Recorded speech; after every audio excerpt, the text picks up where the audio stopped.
چې انسان ډېر ښایسته الله پیدا کړی او دا واقعه مې ذکر کړه.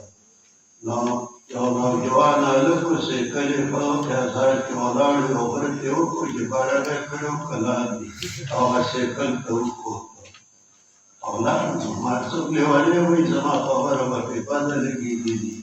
زما بیا ته شپه شوه. نو دا دوست را مې تپوس وکړ چې هغه هلک ولې غره ته وکوته. دا زما ترجیح دی او یار دی سلفي دی.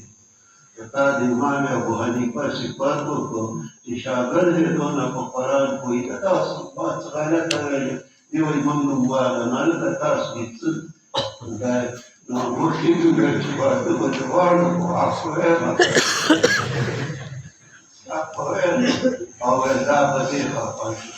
زما د خولې نه دا الفاظ وکړه چې یو غټ شیعهګان دي هغه په صحابو په صفت خفه کېږي او یو دا واړه شیعهګان دي.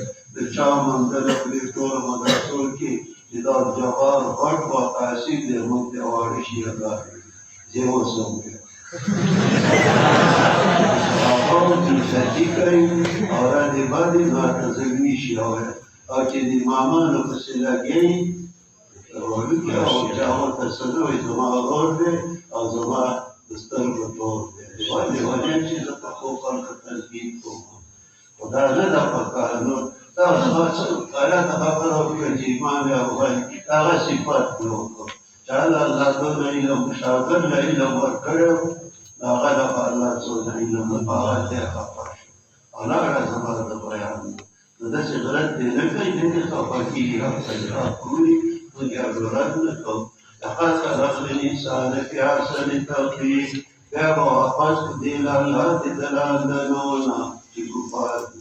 دا بشارت لكن کسان ایمان راوړل